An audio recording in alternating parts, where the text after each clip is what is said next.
بڑے کم ایسے مرد پیدا ہوں گے جو کہے میں نے اپنا دین قرآن پڑھ کے سیکھا.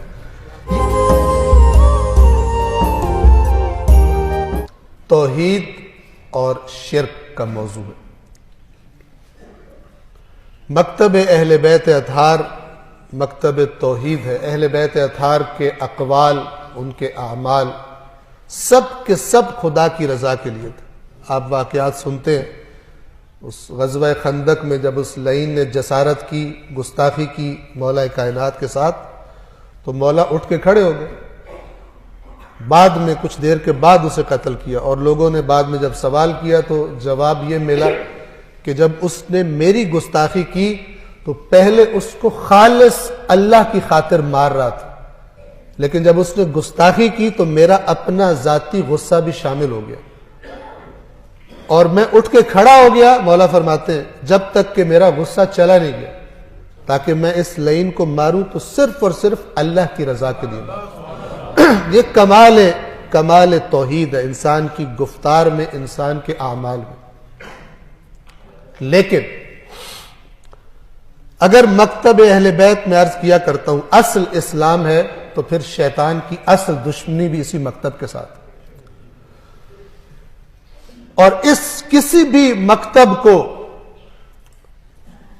خراب کرنا، اس کا آسان طریقہ اور خطرناک ترین طریقہ یہ ہوتا ہے کہ اسی مکتب کی جو مقدسات ہیں انہی کا نام لے کر، انہی ہستیوں کا نام لے کر اس مکتب کے ماننے والوں کو خراب کیا جائے.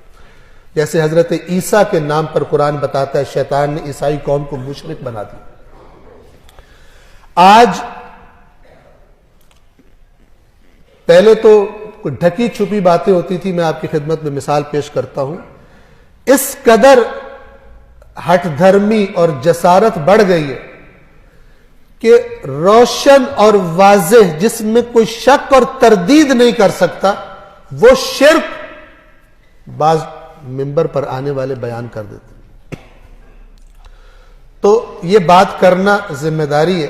یاد رکھیے قرآن مجید کا اعلان ہے کہ کوئی اگر گناہگار انسان خدا کی بارگاہ میں آئے گا، ایک شرک کے بارے میں اللہ فرماتا ہے کہ یہ جو لے کر آئے گا میری بارگاہ میں، اس کو تو میں نہیں چھوڑوں گا، یہ جہنمی ہے، مشرک پر جنت حرام ہے. شرک کے علاوہ جو گناہ ہوں گے خداوند عالم اپنے معیارات کے مطابق جسے چاہے گا معاف کر دے گا، لیکن مشرک جان لے کہ معافی ہے ہی نہیں، شرک معاف نہیں کیا جائے گا. تو ایک شخص آتا ہے منبر پر، اور آپ دیکھ سکتے ہیں سوشل میڈیا پر یہ کلپ اب وائرل ہے، کوئی ڈکی چھپی بات نہیں ہے. ایک شخص آتا ہے اور ہزاروں کے مجمع کے سامنے مولا کائنات کے فضائل کے نام پر کہتا ہے. آپ کلمہ کیا پڑھتے ہیں؟ اشہد اللہ الہ الا اللہ، یہاں سے کلمہ شروع ہوتا ہے نا. کیا مطلب ہے اس کا؟ میں گواہی دیتا ہوں کہ کوئی معبود نہیں سوائے اللہ کے. یہ کلمہ پڑھنے والی قوم کے سامنے ایک بندہ آتا ہے اور ان سے آ کے کہتا ہے مولا کے فضائل کے نام پر بہتان باندھتا ہے، اس کائنات کے عظیم ترین ہستی پر بہتان باندھتا ہے اور آ کر کہتا ہے مولا علی فرما رہے ہیں میں عابد بھی ہوں، میں معبود بھی ہوں. فرما رہے ہیں میں وہ عابد ہوں جو معبود بھی ہے. معبود یعنی جس کی عبادت ہوتی ہے. وہ قوم ہزاروں افراد کے جو کلمہ پڑھتے ہیں تشہد میں ویسے اشہد اللہ الہ الا اللہ، وہ اٹھ کے اس کو داد دیتے ہیں. ان عقلوں پر ماتم کی ضرورت ہے. ایک نوحہ اس پر بھی لکھا جائے اور ماتم کیا جائے کہ کھلے عام شرک بکنے والوں کو داد دینا اور ان کو مہنگی فیسیں دے کر ان کو دعوت دے کر بلانا، یہ قوم کدھر جا رہی ہے؟ شرک جیسی برائی یوں کھلے عام کی جائے.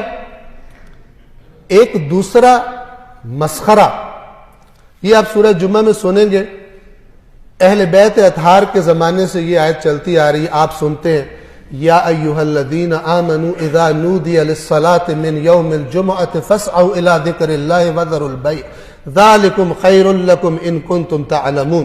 فَإِذَا قُضِيَتِ الصَّلَاةُ فَانتَشِرُوا فِي الْأَرْضِ وَابْتَغُوا مِنْ فَضْلِ اللَّهِ، جب نماز پڑھ لی جائے، ادا ہو جائے، تو زمین میں پھیل جاؤ اور خدا کا فضل تلاش کرو. وَاذْكُرُوا اللَّهَ كَثِيرًا لَعَلَّكُمْ تُفْلِحُونَ. اور اللہ کو وہاں بھی، اپنی دنیا میں بھی، دفتروں میں بھی، کاروباروں میں، نوکریوں میں، اللہ کو کثرت سے یاد کرو تاکہ تم کامیابی پاؤ. ان کا ترجمہ کتنا واضح ہے.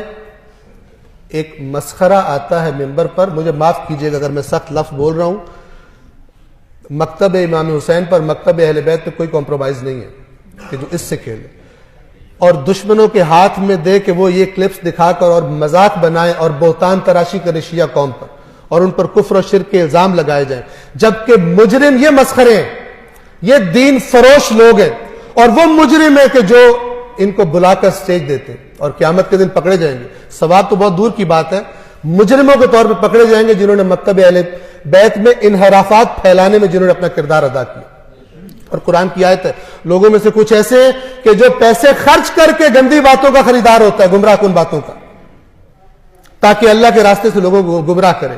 ایک مسخرہ آتا ہے اسٹیج پر اور وہ آ کر کہتا ہے کہ یا ایھا الذین آمنوا اذا نودی، مولوی نے تمہیں غلط ترجمہ بتایا اس آیت کا، میں تمہیں صحیح ترجمہ بتا رہا ہوں. وہ ترجمہ کیا ہے کہ جس جمعے کو امام زمانہ ظہور کریں گے، یہ میں غلط کہہ رہا ہوں، کوئی اس پہ داد نہ مجھے دے دے، ہر جگہ یہ حادثہ میرے ساتھ ہو جاتا ہے.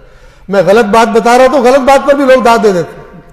یہ جو میں بات بتا رہا ہوں یہ جھوٹ ہے، یہ تحریف قرآن ہے، اس میں کوئی داد نہ دے. یا ایھا الذین آمنوا کہتا ہے وہ جھوٹا، وہ کہتا ہے کہ، اور یہ کلپ بھی وائرل ہے، اے ایمان والو جب جمعے کے دن جب امام زمانہ ظہور کریں گے، یہ آیت اس جمعے کے بارے میں ہے، یہ جمعے کی نماز کے بارے میں نہیں ہے، یعنی جمعے کی نماز ہی نہ پڑھو. جب جمعے کے دن ظہور کے وقت تمہیں ندا دی جائے تو اپنے امام کی طرف دوڑ پڑو. وَذَرُوا الْبَيْعَ، آج تک اس کا ترجمہ یہ تھا کہ خرید و فروش ترک کر دو. یہ صاحب فرماتے ہیں کہ اگر کسی اور کی بیعت کی ہوئی ہے وہ بیعت توڑ دو. اس بیع کو، تجارت کو بیعت بنا دیا. تم نے کسی کی بھی بیعت کی ہوئی ہے، کوئی حلف اٹھایا ہوا ہے، اس کو توڑ دو، امام زمانہ کی بیعت کرو. ذالکم خیر لکم ان کنتم تعلمون. اس قدر واضح قرآن کی تحریف، وہی جو یہودی علماء قرآن نے شدید مذمت کی کہ یہ اپنی زبانوں کو ٹیڑھا میڑھا کر کے پھیرتے ہیں تاکہ آپ سمجھو کہ اللہ کی کتاب میں یہ لکھا ہے، حالانکہ یہ اللہ کی کتاب میں نہیں ہے، اور یہ خدا پر جھوٹ باندھتے ہیں جبکہ اس بات کو جانتے بھی ہیں. یاد رکھیے اگر بچنا چاہتے ہیں اس فتنے سے، کفر اور شرک کے، خدا را اللہ کی کتاب کو پڑھیے، خدا را اللہ کی کتاب کو پڑھیے، خدا را اللہ کی کتاب کو پڑھیے. میں جا کے پوچھا کرتا ہوں، جہاں بھی جاؤں سوال کیا کرتا ہوں، باتیں اور بھی تھیں لیکن میں ابھی کر نہیں پاؤں گا، معذرت چاہتا ہوں، ایک آدھا منٹ اوپر ہو جائے گا.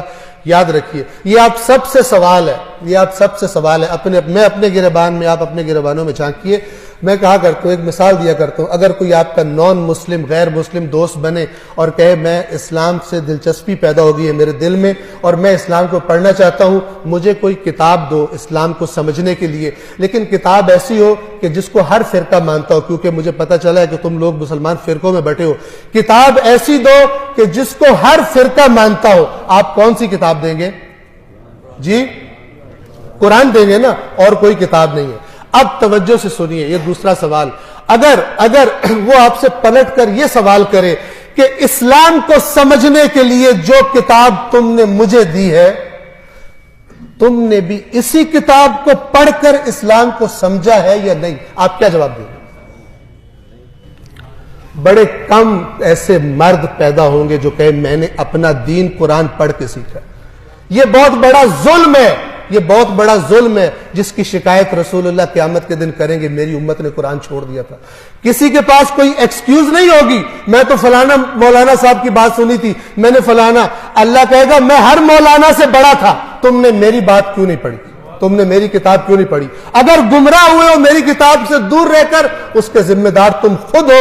یہ میرا رسول تمہاری یہی شکایت کر رہا ہے کہ میری قوم نے قرآن کو چھوڑ دیا تھا، میری قوم نے قرآن کو چھوڑ دیا تھا. اگر یہ قوم قرآن پڑھنا شروع نہیں کرتی تو پھر اس قسم کے مسخرے اور بندر آ کر اس ممبر پر ناچیں گے، جس طرح رسول اللہ نے بتایا تھا کہ میرے ممبر پر بندر چڑھیں گے، اور یہ پیسے لے لے کر گمراہی اور شرک اور کفر اور 2 نمبر جنت کے ٹکٹ بیچیں گے، اور لوگ سمجھیں گے ہم جو کرپشن بھی کرتے رہے، خدا کی نافرمانیاں بھی کرتے رہے، ہماری جنت پکی ہے. یہ وہی بات ہے جو یہودیوں کا عقیدہ تھا، قرآن نے بتایا ہوا. کرپٹ تھے، سمجھتے تھے ہم جنت میں جائیں گے، غیر ذمہ دار ہو گئے، رسول اللہ کے منکر ہو گئے، سمجھتے تھے ہم جنت میں جائیں گے۔ خدا را قرآن مجید کو پڑھیے۔ بسم اللہ الرحمن الرحیم، قل هو اللہ احد اللہ الصمد لم یلد ولم یولد ولم یکن له کفوا احد۔ صدق اللہ العلی العظیم۔ والسلام علیکم ورحمۃ اللہ وبرکاتہ۔